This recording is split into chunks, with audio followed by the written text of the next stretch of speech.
Thank you, Rich. So let's see. I also like to go ahead and acknowledge all of our speakers we have that are going to be presenting throughout the week on various topics. We had the full schedule on the website with all the titles, but I did want to kind of provide a highlight of what's to come this week. Today we're going to focus on kind of the fundamentals of machine learning, starting with myself talking about preprocessing, then Dorrit Hammerling will be up next talking about kind of fundamental machine learning theory and principles, and then Ryan Lagerquist will take over and talk about decision trees and their ensembles.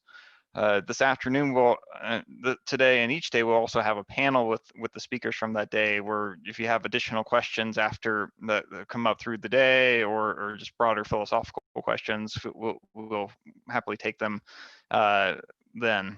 And then after that, we'll introduce the hackathon at around 2 o'clock. The rest of the week, we have a great lineup of speakers, and I hope you continue to tune in as much as you can to see all of them. So with that, we're going to go ahead and start the first presentation, which is by myself. The title of this presentation is Building a Strong Foundation, Defining Machine Learning Problems and Preprocessing. So the kind of motivation for this talk is that the interest in machine learning and AI and the atmospheric sciences and earth system sciences more broadly has really exploded, especially in the past 3 years. But much of this attention has been focused on, I think, the algorithms like deep learning and random forests and all kinds of other bigger approaches like that. But in practice, just getting a good algorithm is not enough to build a good AI system that's going to be effective and provide better decision making and better accuracy and all the things we're looking for that AI is supposed to fulfill for us. And if you ask any kind of machine learning AI expert what they spend most of their time on, I'd say most people would say 80% of their or more of their machine learning project is spent on kind of 2 tasks. One is defining the machine learning problem, like how exactly are we doing this machine learning, and then pre-processing the data. So how do we get the data from its raw form to the form that is ready for machine learning? Once you get to that point, the training part goes relatively quickly, but getting there can be quite the arduous journey. So today I wanted to start off by discussing kind of the many important choices that must be made before training any machine learning models, and kind of go through the process and give you a broader overview of the things that you should consider when saying, hey, should I do machine learning on this? Well, think about all these things first. And to kind of frame our terminology a little bit, we're going to go to our Venn diagram of machine learning and data science. Kind of more broadly, data science has become a field focused on methods for extracting knowledge and insights primarily from data. This includes artificial intelligence as a way to do that, but there's also a whole lot of other data science tools and techniques that have nothing to do with AI, that are all about analysis of data and processing very large amounts of data and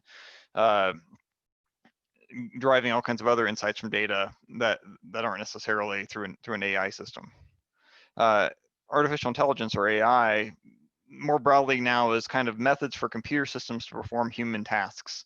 So that is kind of an all-encompassing term. There's lots of different ways you can frame an AI system, and it's often not just like one component like a machine learning model, but encompasses like everything that the computer needs to interact with whatever its environment is, whether it's within talking to other computers or interacting with the world through like a robot, or how whatever interface is involved. Historically, AI involved a lot of work with what are called expert systems, which tend to operate autonomously with human-specified rules. And in atmospheric science, for instance, fuzzy logic was one kind of expert system approach that has gained a fair bit of traction, and still continues to be used today to some extent. We found that experts it turns out, are not always the greatest at codifying how they make their decisions. And there were a lot of edge cases that came up. So it turns out a more effective way to build an AI system in a lot of use cases is by giving it a lot of examples of a task and what the outcome should be, and then fitting a mathematical model or a machine learning model to with some kind of specified structure like a neural network or a decision tree to that data. Machine learning models obviously spread and grown like wildfire recently, but a lot of the hype and interest has been driven by a subclass of machine learning models called deep learning models, which are neural networks with multiple specialized layers for encoding structural information. So structural information could be spatial data like an image, or time series, whether it be a numerical time series or a block of text, or some combination of images and time series and all kinds of different structured or unstructured data sets. And deep learning models are particularly powerful because they can do a lot of the pre-processing themselves, but not all of it. There's still a fair bit we'll cover, and what some of the things you need to think about when doing this.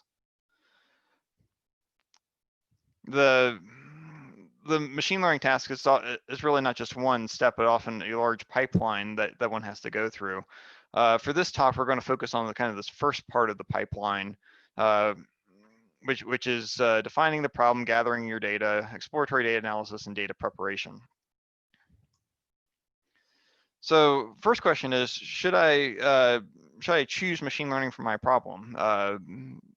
For any given scientific or other challenge, there's often a lot of approaches, and a lot of them aren't machine learning based. It could be simulation based or heuristic based, or primitive equations, physics-based type systems, or some hybrid of all of them. So you may be wondering, I've heard a lot about this machine learning thing, where might it work well and where might it work poorly? Often where machine learning works well is if you have a moderate to high coverage of the possible space of inputs. Notice I didn't say a large amount of data, because the amount of data is not necessarily what will make a machine learning model work well. You could have a like terabytes of data that describes a 5-second period of like a thunderstorm, but that may not allow you to predict a tornado very well, because that 5-second period wasn't relevant to when the tornado occurred. So data size is not as important as data coverage. There should also be at least some plausible connection between the inputs and outputs. You can fit a machine learning model to any sets of inputs and outputs, but you won't necessarily do well unless there is some potential, ideally there is some kind of physical connection that can be plausibly tested somehow. And finally, machine learning often works well when the non-machine learning approaches are too expensive or too error prone. If it's a really expensive simulation and you're trying to speed that, find some way to speed that up, or is a phenomenon that is poorly modeled by whatever system is currently doing that, or it requires a lot of human labor to accomplish the same task and would take an extremely large amount of time if you did it manually, then maybe machine learning is a way that we can computationally speed up the process, or get to a more accurate result. There's a large search space that you're dealing with. Machine learning can also be a way to help navigate that and reduce things down. But where does machine learning work poorly? Well, one is, again, limited data coverage of the possible inputs. So if you have a small data sample, or only covers a small part of the space, then machine learning is a good interpolator. It will do well in that part of the space, but it will not necessarily extrapolate to other situations very well. So if you don't have a way of getting more data, this could be a problem. If there's also little connection between the inputs and outputs, you'll probably be able to still fit a model, but it could run poorly. And then if the current approaches are already effective at solving the problem, then the trade-offs of machine learning may not be worth the effort you're going to, it may provide a limited advantage if it works well, but the infrastructural requirements may not be worth it. So things to think about kind of at the beginning of a machine learning project if you choose to go down that path. The next step, if you think machine learning is a good choice for the problem, then you should actually work on defining the problem first. And it's the most important part of any machine learning project is to define this properly, so that if you can define your goals really well, then everything should kind of fall out of that. The first, so I've kind of divided this up into five key questions that you should focus on. The first is, what are the ultimate goals of this project? What am I trying to do with this machine learning model in terms of not necessarily just the machine learning model, but the overall scientific goals? And kind of have that as your sort of guiding principle to make sure that the machine learning model is actually fulfilling those ultimate scientific goals, and that you're not moving the goalpost back and forth to fit the machine learning model's capabilities too much. The next thing you want to ask is, what are the specific inputs and outputs needed to achieve those goals? And this is like, what would you actually need to solve this problem in general, not necessarily what do you have available.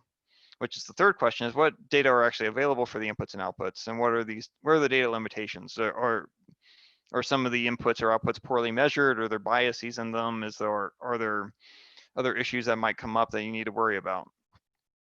Fourth, where are the problem constraints in terms of time, space, latency, physical constraints? Like, are you trying to predict tornadoes 100 years in the future, or are you trying to predict hurricanes over the Pacific Ocean? Do you need those predictions in 5 minutes or in a week? All these kinds of things are really important in figuring out just how much like computational time and budget and what methods might be viable versus or not viable for a given problem. And then finally, how is the problem currently solved, and what are the limitations of those methods? So you should have a good baseline to compare with to make sure your machine learning model is actually improving on the state of the art.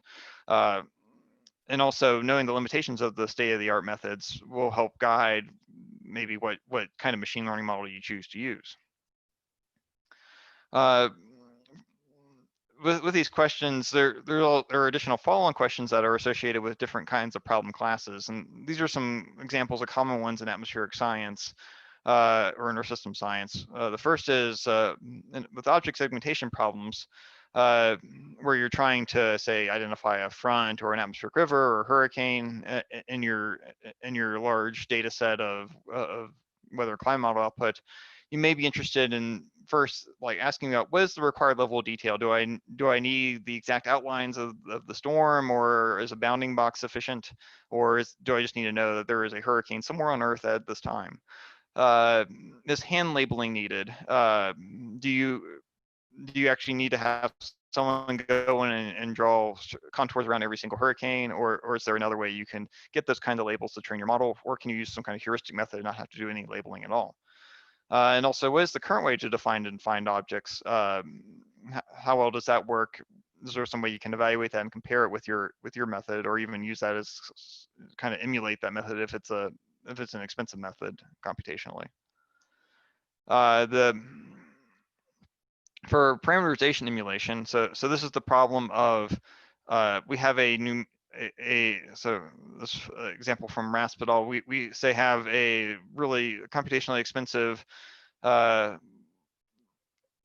approximation of a subgrid process in a numerical weather or climate model.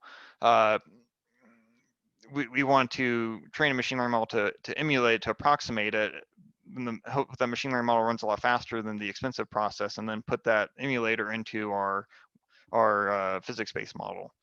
So what do we need to worry about with this? First, how expensive is the original parameterization? Like, are we trying to emulate a super parameterization or a bin microphysics scheme, or something that's going to like cause orders of magnitude slow down in the model? Or is this something that takes 2 lines of Fortran code that's already super optimized and super fast, and the machine learning model will probably be slower approximating it than the original model? So figuring that out is how much, what's your if you just care about computational speed, what's the gain there? Do you have all the necessary inputs and outputs? If you're, depending on how you're getting your data, this may be a problem. If you're not running the model yourself, if someone else is running the model for you, you need to make sure they provide all the right inputs and outputs to properly emulate it. And then finally, how will I put the emulator back in the numerical model? This is a surprisingly challenging task, but we should hear more about some of this later this week from Mike Pritchard and Pierre Gentine. Another kind of task is what we call observation diagnosis. This is kind of looking at, in this case, looking at a tropical cyclone and then trying to estimate the current intensity of that tropical cyclone from the data. But there's a lot of other problems where you have like a bunch of satellite imagery or radar or surface data, and you like you want to extract some property of that to analyze like from the raw data to the thing you care about. Like, is the hurricane going to strengthening or weakening? Is there going to be lightning in 5 minutes? These kind of challenges, which machine learning tends to be quite good at.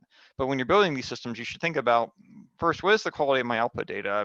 Like my labels only collected over certain areas? Is there a limited time record? Is there some issues in the collection process? How do I quantify uncertainty?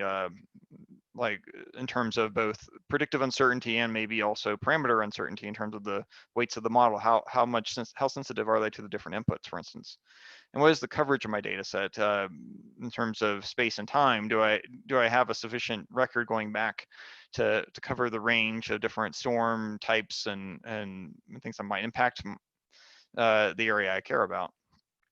Finally, we have model post-processing, which this is basically where you use a machine learning model or statistical model to correct a numerical weather prediction model based off of systematic biases in the numerical weather prediction model over a historical period of time. We've been doing this with linear regression type models since the late 1960s. But machine learning has emerged as a kind of a more advanced way to do this and potentially add more performance by looking at different regimes and adding in higher level descriptions of the data. But when we were doing this, we should think about what is the quality of my ground truth? Are all the relevant inputs archived, and has the input numerical model changed configuration significantly? So how stationary is the data? So once you've answered all these questions and determined where your potential pitfalls lie, it's often time to go gather some data.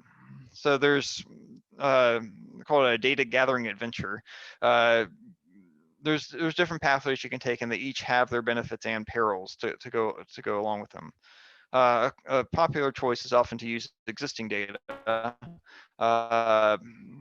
The benefits is that you might have a long archive that's already been created for some other task, and you can just use it for machine learning, whether it be a reanalysis data set or reforecasts, or just someone's been keeping around a bunch of GFS runs and on their basement server. Whatever happens to be available, let's work with it. Often this is freely available, but may not always be freely available. There's obviously a lot of paid archive data sets. And often you can just retrieve the necessary subsets, so you don't have to keep all the full data archive. You can pull out what you need and use that for machine learning. And then you can, if multiple people have done the same kind of analysis, say there's like many different reanalysis data sets now, you can apply your same machine learning preprocessing procedure across the different data sets and compare them and see if you get the same result, so you can test robustness. But there are some perils to existing data. One, we'll talk about this a little bit more later, is file formats. So can you read the data easily or not? Sometimes with existing data, there could be a lack of metadata or provenance in terms of, do you know where all the data came from and how it was processed? If it's just sitting in a random grid file somewhere, it may not, no one may have kept track of all the changes that were made to it. There also may be inappropriate variables or pre-processing for your particular problem. So it may have been averaged in a different way than how it was averaged for you. And there's also bias sampling, like because it was existing data, it was collected in a certain way at a certain period of time. Maybe they missed certain populations in the collection process. Maybe they only put the instruments out in a field in Kansas in the 1960s. There's all kinds of potential issues that could come up that will affect your machine learning model down the line. So you may not want to deal with all these problems, so you decide to, I'll gather my own data and do it the right way. And you can really set up a strong experiment and strong procedures and all this kind of stuff, and gather exactly what you need and control experiment design, run your own simulations, however you want to do that. The perils is that this is often expensive. You need person time and equipment and maybe large supercomputing allocations to accomplish this. If you're not a complete expert in this particular data format or problem, then your quality of data gathering may not be so great. So you definitely will want to enlist other experts in the process, although that adds to the expense. So kind of the DIY problem versus hiring someone to do that, or collaborating with someone to do that. If you're trying to collect observational data, well, you can't go back in the past and put out your instruments, so you're limited to what you can start collecting now, which is a problem if you want to look at historical trends. And it is, again, your responsibility to avoid all the bad data sampling and processing practices that you were complaining about with the existing data sets. So now the onus is all on you. And you have no one to blame but yourself if you were to fail. Finally, you can generate synthetic data. So this is basically running a simulation or making a data generating process that kind of approximates what you think the data would look like. The advantage of this is you can control the properties of the data. It's repeatable. It may be computationally expensive, but again, it's not from the real world, and you encode everything into that data that you know is in it. But then if the real world data all often have other things that you some unknown unknowns, so to speak, that are going to be present in there that you may not include in your synthetic data. So good performance on the synthetic data may not translate to real world data. And again, you have to set up the infrastructure for this, and this can be time consuming. So whichever way you choose, there is always going to be some challenge associated with it. But depending on how you define your problem, one of these will make the most sense, or some combination of all of them. And while we're gathering data, I should also again mention bias in data. Brought up a couple times, and when I say bias, I mean there are subjective choices and values and ethics that have been applied to the process of gathering different data sets that ultimately influence the result that comes out of it. And some of these biases are not necessarily all bad or evil or intentional, but they do exist in just about every data set. And some can be particularly bad and have extremely negative impacts. So you need to be aware of them and check for them, and if possible, figure out ways to mitigate them. In like Earth system science, one thing that comes up often is that observational data are not collected randomly. We put out instruments at certain locations, and those are chosen for whatever reason. But basically, we're not gathering data at every single point on Earth, and because of that, our data are going to reflect the choice of where we put our observational systems, or if we're using reports, they will reflect things like properties of the people collecting those reports. In this example from Alan Tippett, we can see that hail reports are preferentially collected along roads in your large cities and in the US, and you also see this with, say, tornado reports. It doesn't mean that hail doesn't happen in the areas where there aren't roads. It just means that there aren't people there to observe it. So when you're calculating, say, hail climatologies or training a machine learning hail prediction system, you should take this into account when and account for, like, either smooth out your data or do some other kinds of steps to aggregate in a way that might help correct for some of these issues.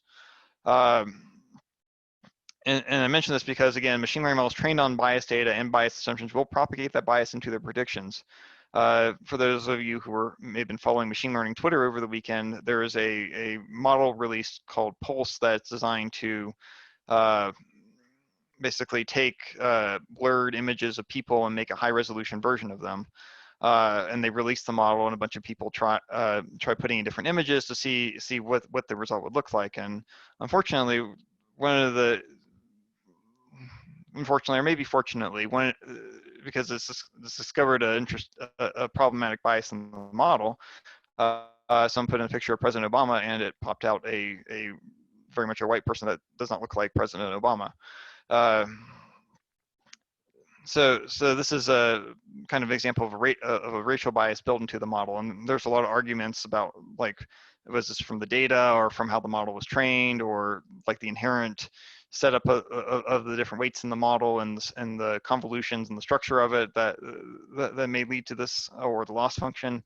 But basically, these kinds of biases can seep in throughout the process, including the choice of why are we upscaling, unblurring faces? What's the end goal of this? Especially if it's being used in, like, for crime issues or other things like that. So bias and thinking about, like, how you define your problem and some of the other issues that will come along the way, like these are really important things to think about. And I mentioned this, even though we're not necessarily doing facial recognition in atmospheric science, we are doing a lot of other of prediction problems in weather, climate, or system science that have major economic and personal impacts on people.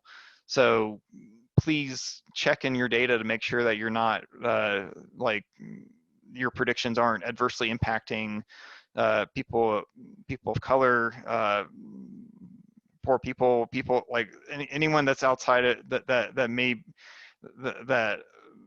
be really adversely impacted and may be really vulnerable to these things. So this is something we really need to emphasize, and don't think that just because we're working with weather data or numerical models, or that these decisions won't be impactful. So I'll move on from that, but want to kind of emphasize that, especially based off of a lot of conversations that have been happening over the past few weeks and years for a lot of people. So you've gathered your data, and now that you have a bunch of data lying around, you want to actually read your data and maybe even write some more data. So the biggest challenge that comes with this is we're dealing with data file formats. This is often a point of major contention among people, and often a point of frustration, because no data file format is ideal, and they all have their trade-offs and issues, and some of them are particularly questionable in how they're formatted, but they kind of reflect the experience of people trying to gather the data and process it in a fast way. If you have a choice to pick a data file format for your process, think about the structure of the data, the size of your data set, and the needs of your users when picking a file format, and try to do some due diligence and research beforehand. Your raw data, though, will likely not be an ideal format for machine learning because it's in some kind of legacy file format. It's been chunked or strided, so how it's, like, internally organized is less than ideal memory access pattern for machine learning. It may be good for, like, looking at weather maps, but not for machine learning. There may be missing or inconsistent variable names, formatting, etc. And so you have to, like, work through this, and it's still a very labor-intensive process that we've say it's gotten somewhat better because there's more and more open source software to address a wider and wider array of libraries, but people still spend a lot of time on this because there's a lot of data out there, a lot of legacy data, a lot of even new data being generated that doesn't necessarily meet up with best practices. So if you have some control over the process, let's think about how to do it well. First, a key decision point is text versus binary. This is, like, kind of what is the underlying, how is it stored in the computer? So text data tends to be easier to inspect, more portable, but it's bulky in terms of it takes up a lot of space, and it's prone to manual misformatting. It's like if you have a CSV file, it's easy to mistype a comma, and then suddenly the pandas will scream at you.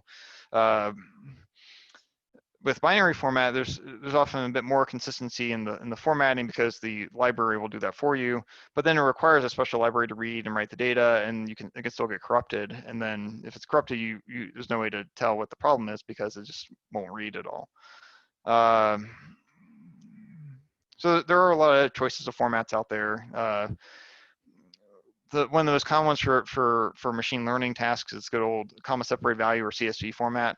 These are plain text files containing data separated by some kind of column that's delimited by a comma or a tab or whatever kind of marker you want to put in there. These are very portable and readable, but it's row oriented, which if you're reading examples by row is not necessarily the biggest problem in the world, but if you want to subset variables, this can lead to a lot of slowdowns. It also doesn't scale well for multi-gigabyte or terabyte data sets, so in our big data era, CSV is becoming less than ideal. So there's a whole bunch of other formats that people worked on. One of them is Apache Parquet. It's a binary open source columnar data format that offers compression and support for different kind of data formats in terms of like numbers versus strings versus other more complex types.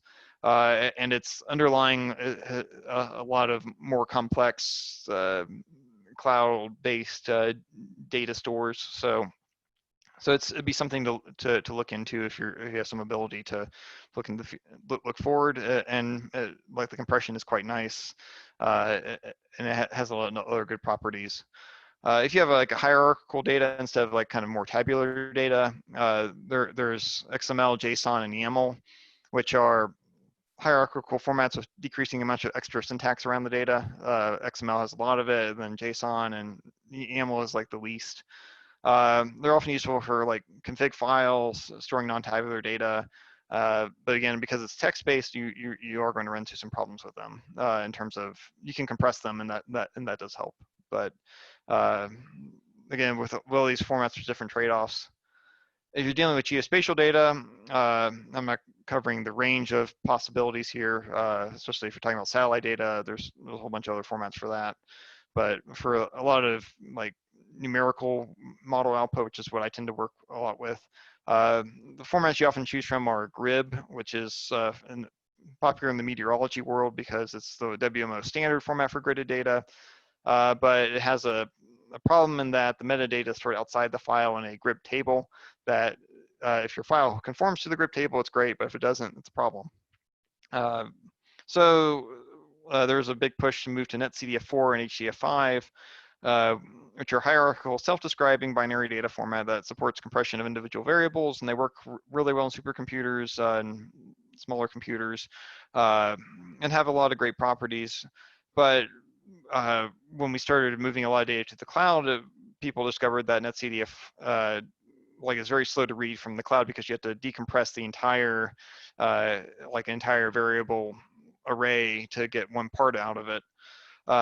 So to get around that particular issue, a new format was created called ZAR, which behaves a lot like NetCDF and HDF5, but under the hood is composed of a bunch of little binary files with the kind of file hierarchy meta file associated with it. And this helps speed up reading from cloud object stores and allows for like parallel reading and lots of other great properties. So a lot of people are starting to look at and implement ZAR with their data sets. Once we have the data gathered and processed, we then want to transform it into a format for machine learning. We'll also often need to do some kind of scaling and standardization as well as dimensionality reduction. Reshaping in particular is needed because often our system science data products are arranged in a time variable grid cell order for traditional data analysis purposes, like in kind of the X-array canonical example of our temperature and precipitation data cubes, along with 2D lat lons and times. But we want to turn this into a data table. So you can actually, you have to manually go through and grab each of these points and make sure that everything matches up properly. You may have to regrid your data and do some interpolation in addition to that if you're bringing in data sets from multiple data sources or mixing point and observation data. If all the variables are in the same file, you can also use the X-array library has a toDataFrame function that will automatically convert gridded data sets to tabular form, and this seems to work pretty well. I've had a good experience with it, but you also may need to do a more manual pipeline for this. And then if you want to sample 2D patches, so not just grab a single data point, but grab like a box around a certain point, then that will require more custom code. But if you want to do, say, deep learning type tasks, then that may be what you need to do. Once you have your data gathered and put into a table, your different input variables may have different ranges in distribution. So some may be more Gaussian, some may be more exponentially distributed. Some may have other weird skewness in them or outliers. And all these properties, if you're feeding into a regression type model like a neural network or linear regression, how the data are distributed will affect how well the model can fit to that data. It's generally good practice to try to make your data close, to rescale it and to transform it. If it's in a log scale, just taking a log transform or doing something fancier like a box-Cox transform can make your exponentially distributed data more Gaussian. After you do that rescaling by either subtracting the mean, dividing by the standard deviation, or rescaling values from 0 to 1, that'll make sure all your data points are on roughly the same range of values, and that will make it so that the machine learning model doesn't falsely emphasize one over another just because it has a larger standard deviation. This is not necessary if you're using like a decision tree approach, which is just looking for thresholds in the data, but it is necessary for just about everything else. Scaling statistics should also only be calculated on the training data to prevent information leakage. This is something you're learning about your data, so you shouldn't be learning from your other data that you're using to validate your model. Another task you may run into with preprocessing is dimensionality reduction. Why would you want to reduce dimensionality? Well, your data may contain more input variables and examples. We have all these fancy satellites and numerical models and other large data sets that provide really high fidelity in terms of spatial coverage at a single point. But then, yeah, you may be picking up a lot of extra features that may not be relevant to the problem. There also may be other high frequency modes in the data, all kinds of different waves and other patterns that may not be relevant and may be noisy and maybe something you want to filter out somehow. You also may just want to do some exploratory data analysis and visualize your data in a 2D, in like a lower dimensional space. If you have like a 10-dimensional or 100-dimensional field, then compressing it down and seeing if there's clusters that form in that process might be helpful in figuring out what a good next step is for your machine learning model.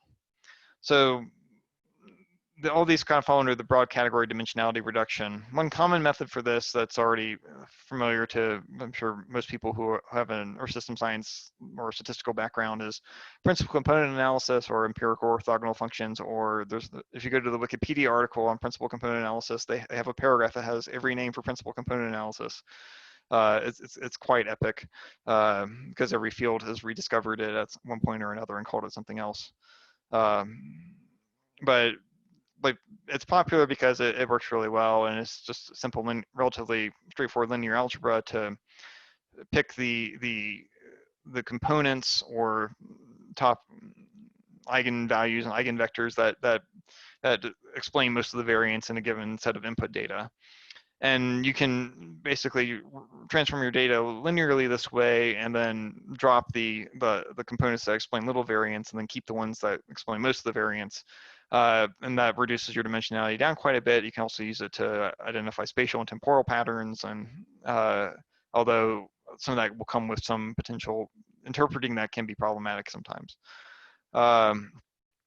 You can also use other frequency-based transforms like Fourier or wavelet transforms that allow you to drop out to go into a different space, frequency space or power spectra. You can see where most of the variance in your data is occurring in time or in space or both, and then filter out the modes you don't care about that way.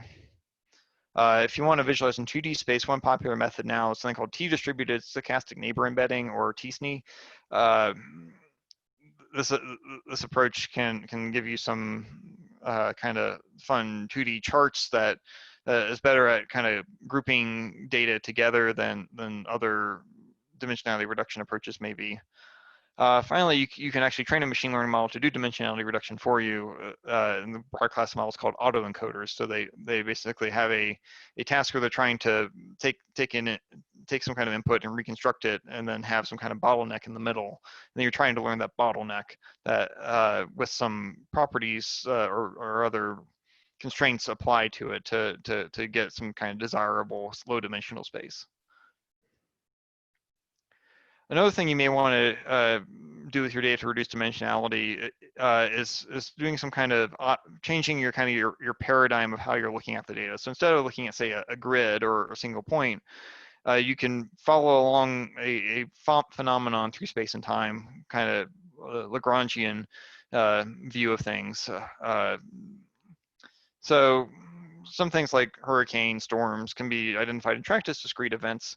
So there's a lot of approaches to kind of reframing your problem as an object-based problem. This has been done. This is not a new thing. This has been done for decades, and often done with some kind of heuristic method where you just like pick a threshold of intensity plus some other filtering or other kind of constraints on the problem, and then you apply that to your data, and now you have a bunch of you have something that you can run multiple times and play with the settings and then get different storm objects that way. You can also track these objects. So you run your object segmentation at each time step and then connect the times together, either by overlapping the objects or comparing centroids or doing some other kind of distance calculation. And you can get tracks like shown in this animated GIFs of tornadic supercells moving from Louisiana to Mississippi. Finally, one of the challenges with object tracking identification is that there are a lot of edge cases and parameter trade-offs to make, especially if you're using a more heuristic approach. Like you're never going to perfectly capture all the properties that you would with like someone hand drawing everything, but you can find something that's pretty close, and then you can look at the sensitivities of everything. You can also train a machine learning model to do this, and deep learning is particularly good at this, but it does require a lot of data. You may also need to worry about feature selection. So if you have a lot of input variables, you may want to pick a subset of them to actually train your machine learning model on, whether it be because it's really expensive to process all this data if you're doing a real-time system, or you want to have a simpler model where you have a lot of correlated variables.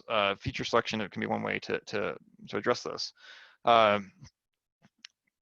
Some approaches are called global approaches, where you go through all of your, like, you're looking at all your data, pick the variables that are essentially most correlated or most predictive of whatever thing you're trying to predict.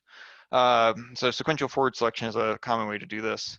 But there's also backward selection and other stepwise selection where you go forwards and backwards.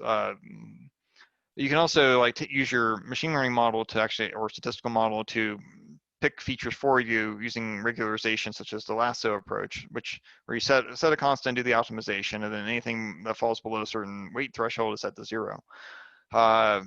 This is also kind of a global method. But there's also kind of local or conditional feature selection methods like decision trees, which we'll get to later today. But they can help select features for you for subsets of the data that make sense. And on some problems where like the data can be very different in different regimes, it may make more sense to use a more local feature selection approach rather than a global approach, and then throw out variables that might have useful information for a subset of the data. Once you have all your data processed and transformed and split and reduced, you'll want to make sure it's also, actually even before this, you want to put your data into different training, validation, and test sets. Why do we have separate validation and test sets for our models, and why not just like look at the error on the training set and call it a day? The problem is that if we like want to fit to if we fit to our training data, we can, with enough model parameters, you can perfectly fit the training data, but it will add a lot of complexity to the model that is not physically realistic. And so you get into what's called the overfitting regime, where you have low bias in terms of the fit is very like the error is low, but then the variance or the change in your like output as you change your inputs is really high. And that can result in a model that does really well in training, but then will do poorly when given other data. So ideally, you want to be somewhere in the middle where you have enough flexibility to capture the important variation in the data, but not so much that you're fitting noise. To test this, you often use two sets. One is the validation set, which you used as part of as a tuning data set. So you train your model with a certain set of hyperparameters, and then you apply it on your validation set, or you do cross validation. and you test those hyperparameters, and then you can try a different set of parameter like model settings and then validate it again. But what you want to have after you do that process is a separate test set that will make sure that that is data unseen during training and validation that will be used to test your model once it's been finalized. And you want to keep this separate because once it's been used to adjust your model, it's no longer a test set. And so this is important to have these separations in the data set, and also to make sure not to overfit to your, say, validation set as well. You also, how do you split this data? Well, if the data are truly independent, random splits are fine, but often Earth system science data is not independent, identically distributed. There's time and space correlations, so you want to make sure you account for those in your splitting process and separate spatial data. Make sure you're not like getting points next to each other and putting them into different data sets, or making sure like data from the same day is all in one set or the other. So in summary, defining your machine learning problem well at the beginning will save you a lot of time later in the process. It's kind of just like a lot of things in life. A bit of planning up front will make things go better later in the process.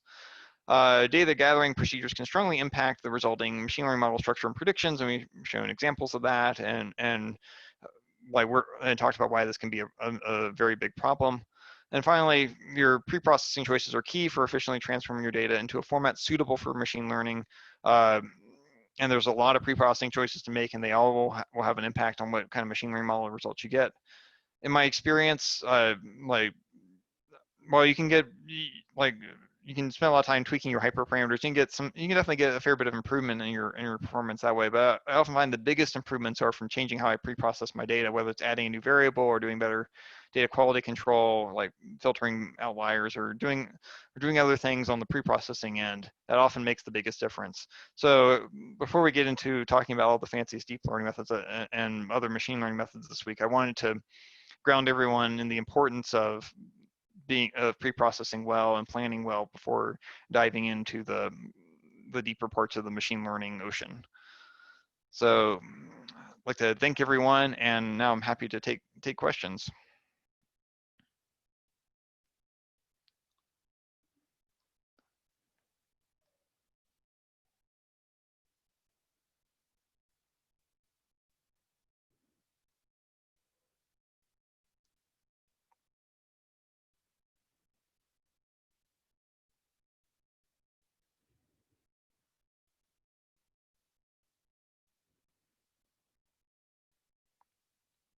So the first question I see in the chat, and also I'll note that the slides will be available after the lecture. We'll post them online, and the talks are being recorded and will be available on the Sizzle YouTube channel afterward. So let's see. So the first question is from Emma. Could we have a discussion in the Q&A on potential sources of bias for applications? Example, collection only in high populated areas or rich areas. Yes, I agree. It is like where we are collecting our data, as I emphasized in the talk, is real. It will make a big difference in the process.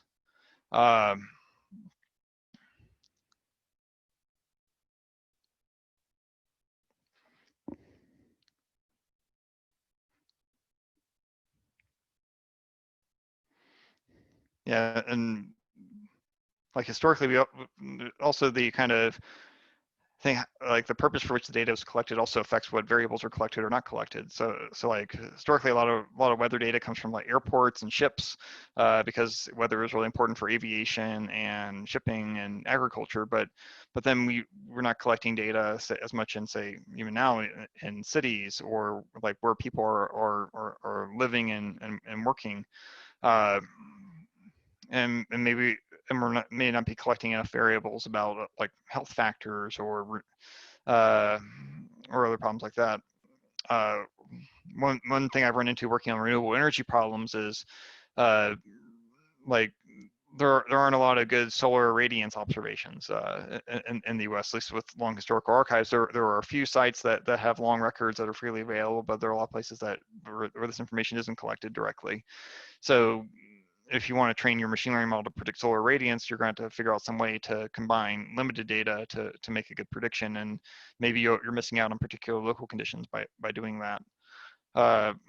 There's maybe a lot of weather phenomena or problems that because they are like they might not impact people with the resources to invest in prediction systems. They aren't being observed or recorded or quantified very well.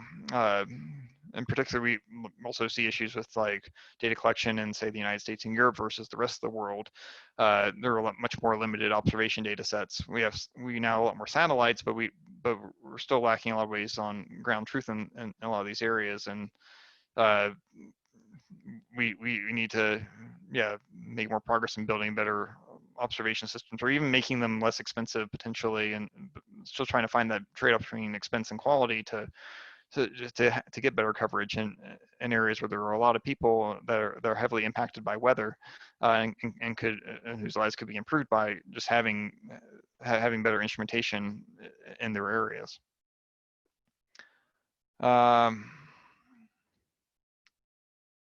So there's another question: how do you distinguish between validate and test? So the testing set should only be used to evaluate a finalized model. So if you're in your machine learning training process, there's an optimization that's done on like the weights of the model, like in the weights of a neural network, or growing the structure of the decision tree. But then there are also what are called hyperparameters, or other like the settings that govern the structure of the model, like how many layers in your neural network, or how deep is your decision tree, or how many like do you have a quadratic term or a cubic term in your polynomial regression. All those choices basically you have to make before you fit the model. So the only way you can validate them is with a separate validation set that is different from your training data set, but is not. But then because it's used to update the model, is no longer an independent testing set.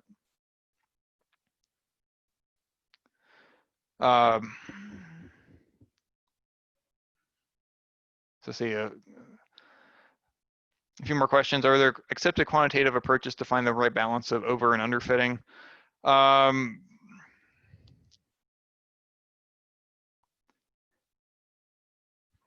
Yeah, it's a good question.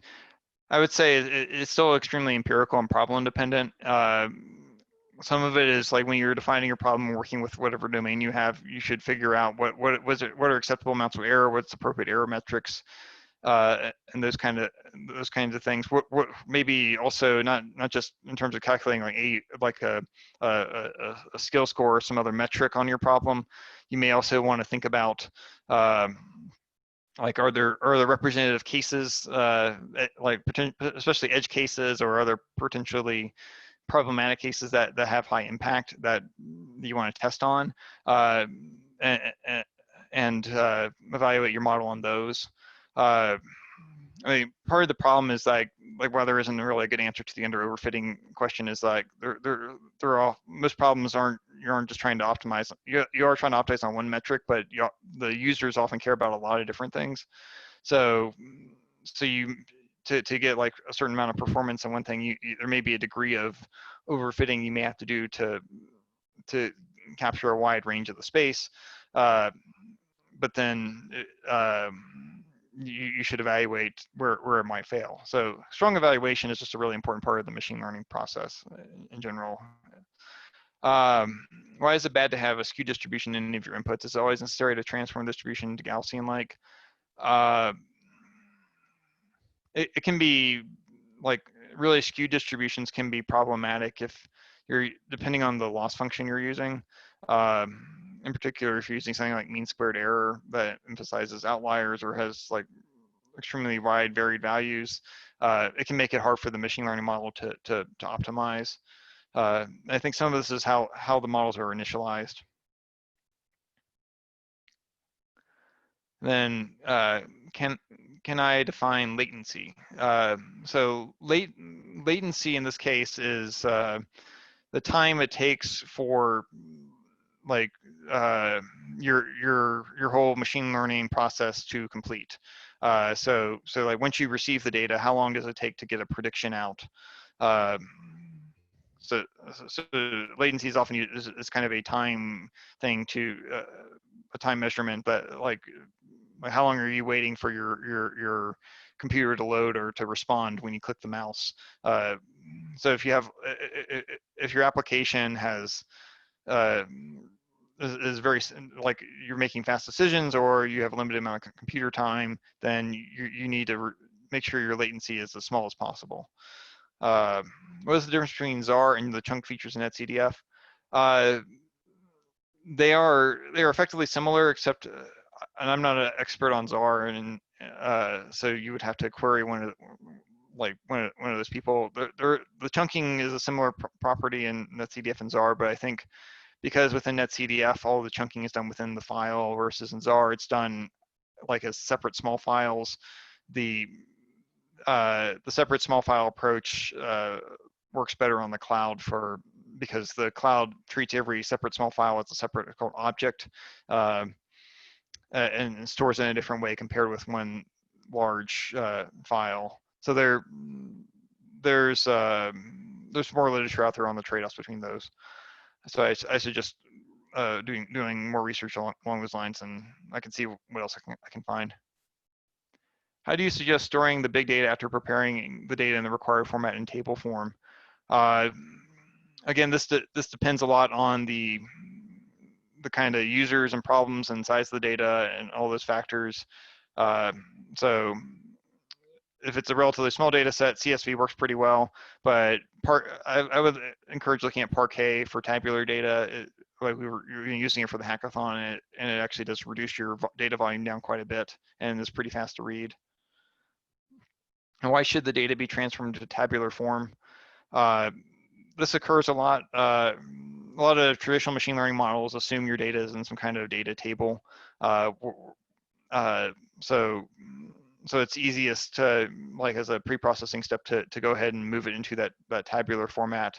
And then when you're plugging into like scikit-learn or an R data frame or whatever your machine learning framework is, it's ready to go. If you're running this in like a prediction mode, you may have to create a tabular array out of your different variables as a kind of a step before you feed your data into the machine learning model.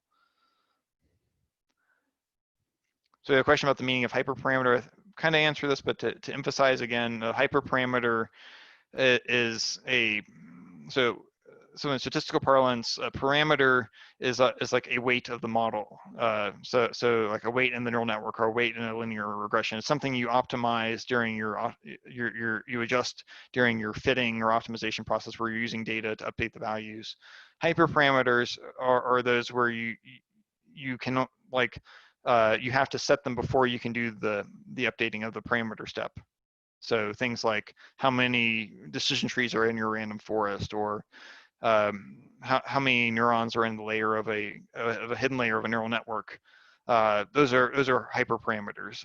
They're kind of structural type things, and so you need a validation set to do a second level of optimization on them to pick good values for those.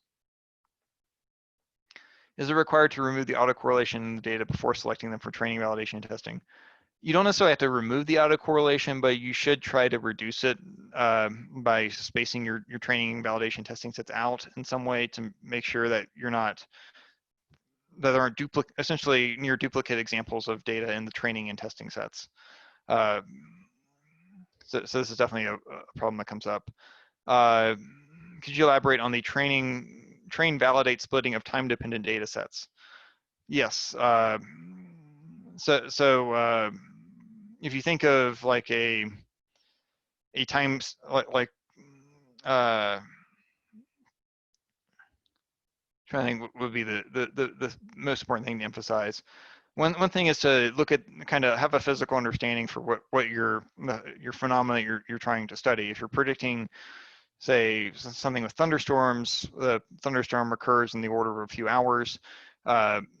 so if you're doing some kind of random splitting of your data, like minute by minute data into training and test and validation sets, if you're picking 2 minute, like two, say, radar images that are 5 minutes apart, they're likely of the same storm are going to be near duplicates of each other versus if you pick take March 1st and then March 2nd and put them into separate training and testing sets, they're likely to be less correlated. There's still going to be some correlation in time because of the, say, synoptic weather patterns governing the storm, so that may still be too similar for your purposes, but that's something to consider.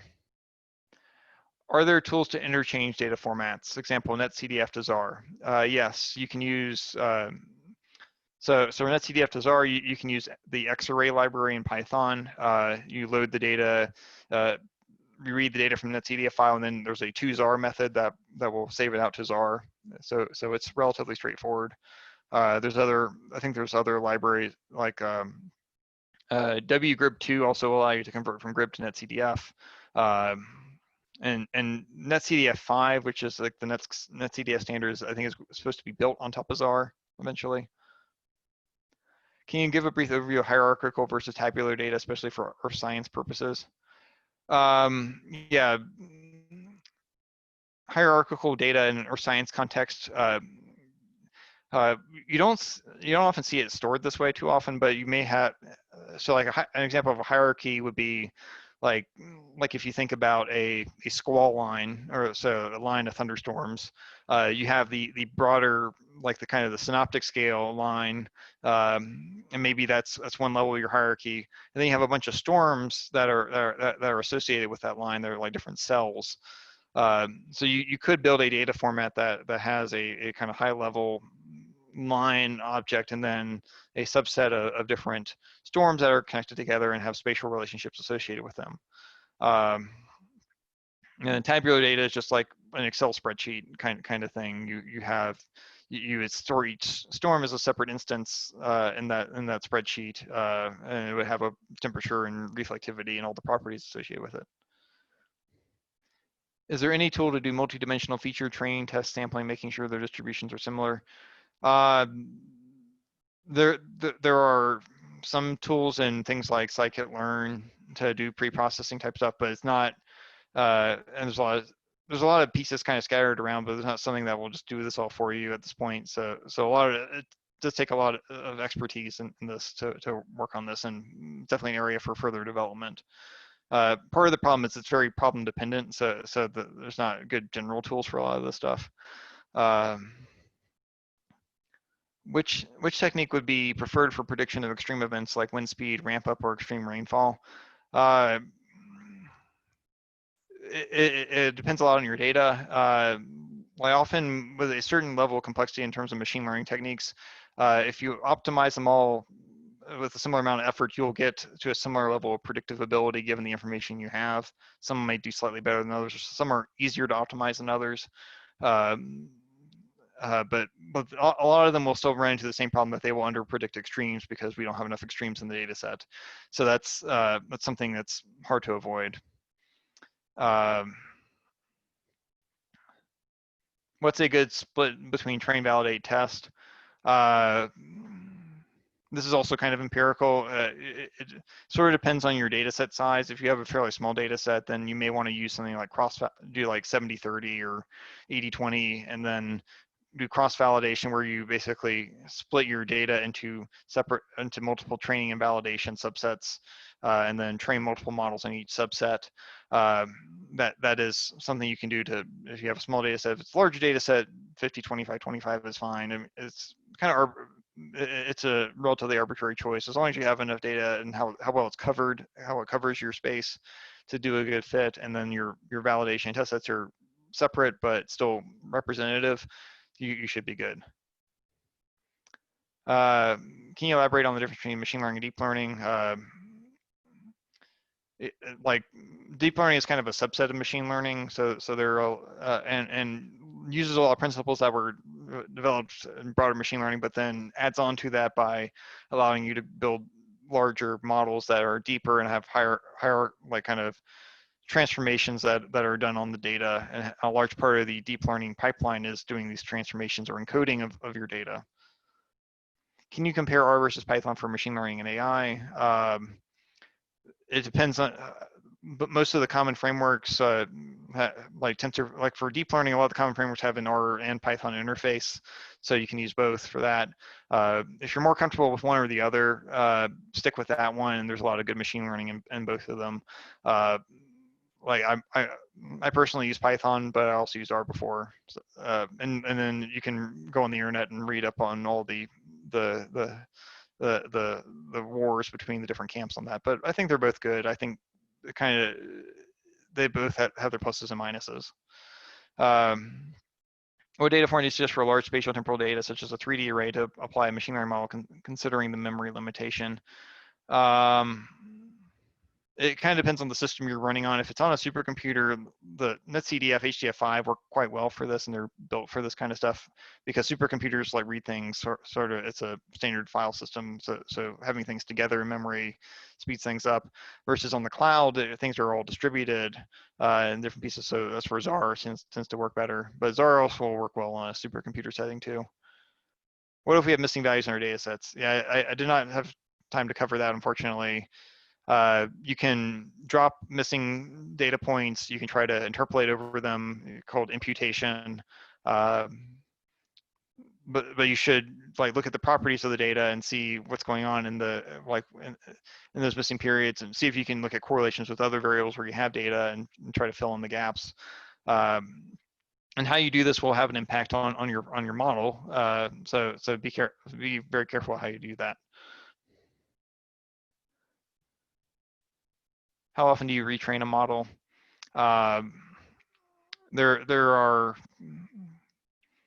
It depends a lot on the task. Sometimes you train a model once and then keep using it for a while. In practice, you may be retraining a model. Some people will retrain them every day if it's like you're getting a lot of new data every day. If you're not getting much new data, you probably don't need to retrain it as often.